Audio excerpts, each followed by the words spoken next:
for now, this is going to be my last time doing a week preview indefinitely, because right now, early in the season, it's like the regular season is not really a big deal as of now.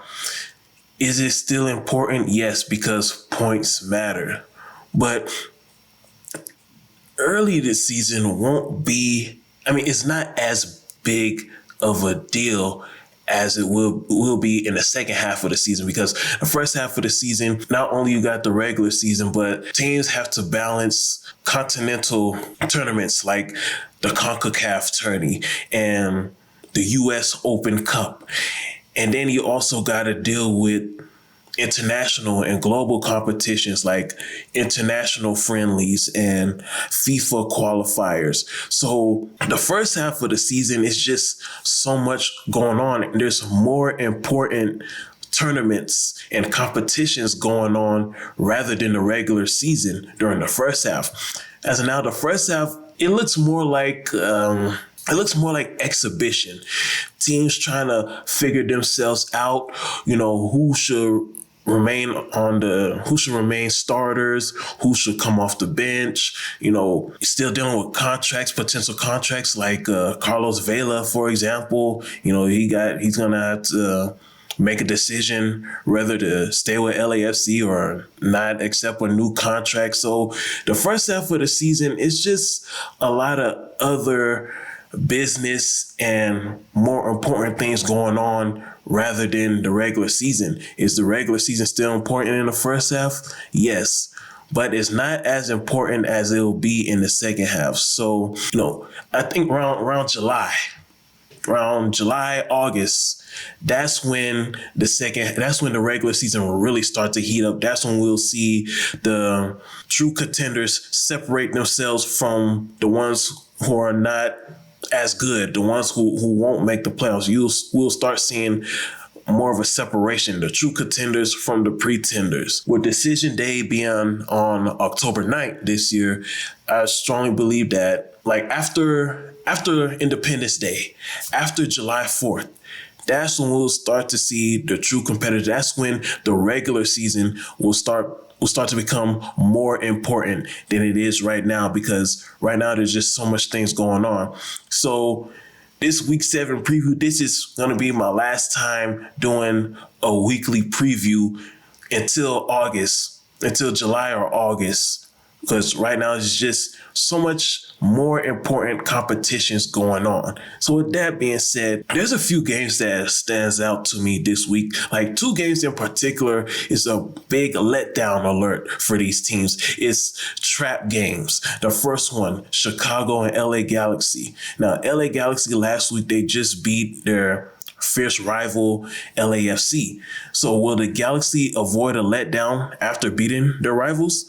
Chicago is a very tough team. They're one of the best defensive teams in all of Major League Soccer so far for the first half of this season. You got the goalie, Gala Solina. He's tied for first in clean sheets with 4. He got 4 clean sheets so far in the season, and he's tied for first place with 1 or 2 other people. Also, Chicago has only allowed 2 goals in 6 games played this season. They played 6 games, and out of those 6 games, they only allowed 2 goals. And that was 1 against Kansas City and 1 against Orlando. I know a lot of people talk about Shaqiri as being the face of Chicago right now, but for me, from what I've seen from Chicago, it looks like a total team effort.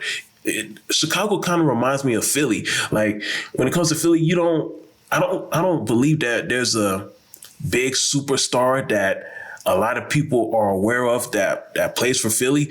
Philly is just a tough, defensive, real physical team. And that's what Chicago reminds me of. They remind me more like Philly. For the LA Galaxy, we still got Chicharito. He's tied for first place in goals with 2 other players. The 3 of them have 5. They lead the MLS with goals scored. LA Galaxy got a tough stretch ahead, because after this game, not to discredit this game, because this game should also be tough too, but after this game, you got 10 straight games against Western Conference foes. And we all know how much of a gauntlet the Western Conference is.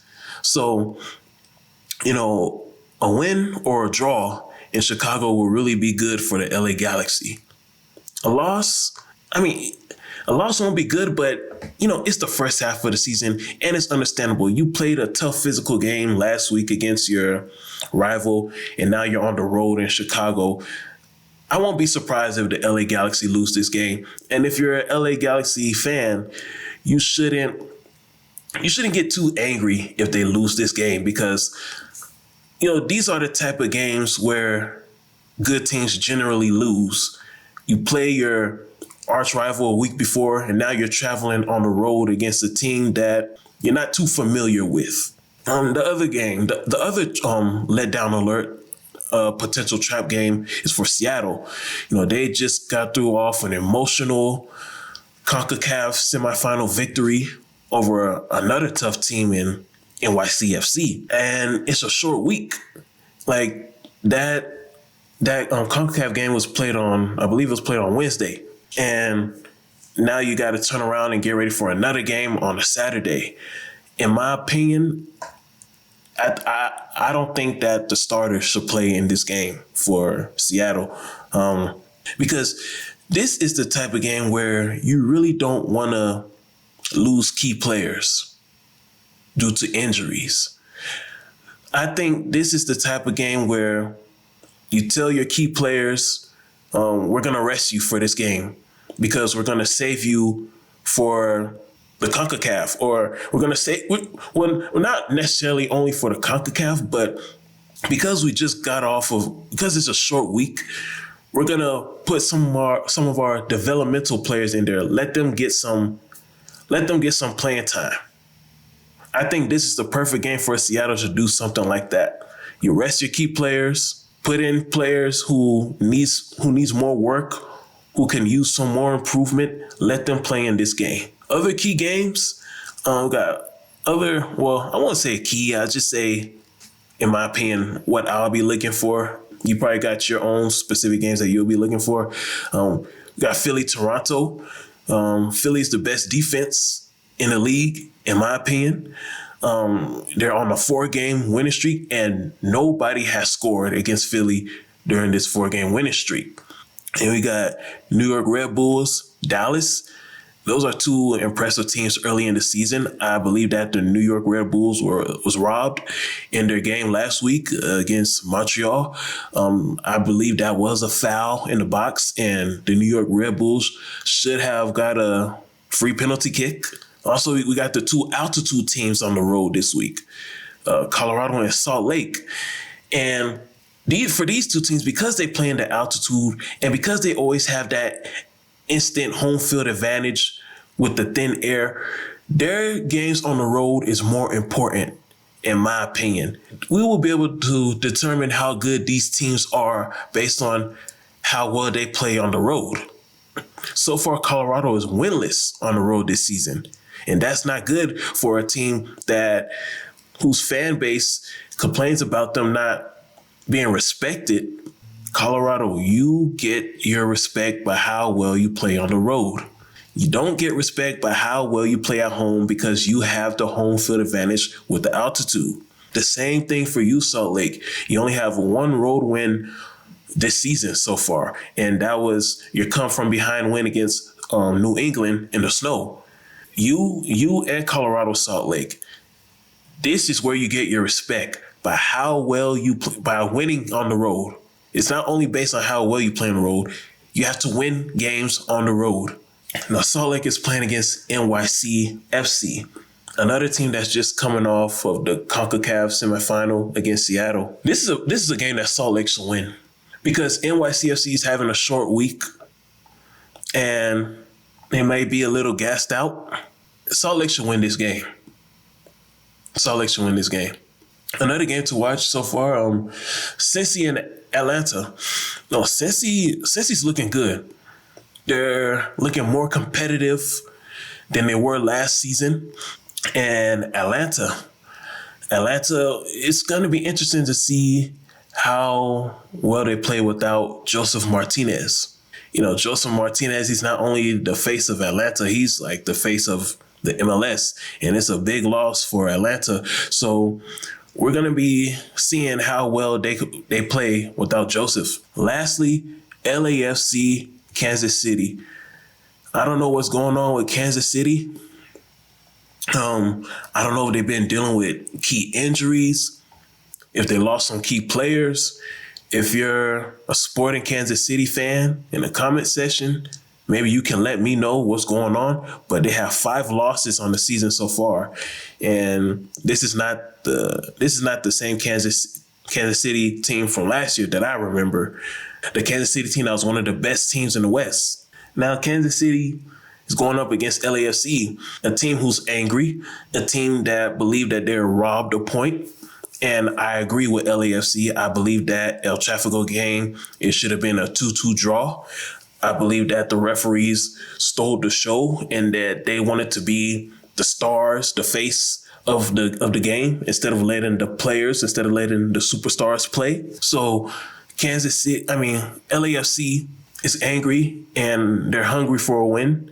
It's going to be interesting to see how they bounce back, because similar to the Galaxy, I'm sure LAFC is just as pretty tired from that physical game last week. So it's going to be interesting to see. So and that's my week 7 preview. This is the last weekly preview I'll be doing until July or August, somewhere between July and August, that's when the regular season will actually become more important. That's when, CONCACAF tournament will be done. US Open will be done by then. There won't be too many international games going on. I don't believe that there will be any international breaks after July 4th. So that's when the regular season will become more important. That's when the regular season will become important, and teams will start positioning themselves for playoff position in time for decision day on October 9th. So that's when I will get back to doing weekly previews. But until then, I will continue to provide different content on things that's related to MLS and soccer in general. So just stay tuned in, subscribe if you haven't done so already, and peace.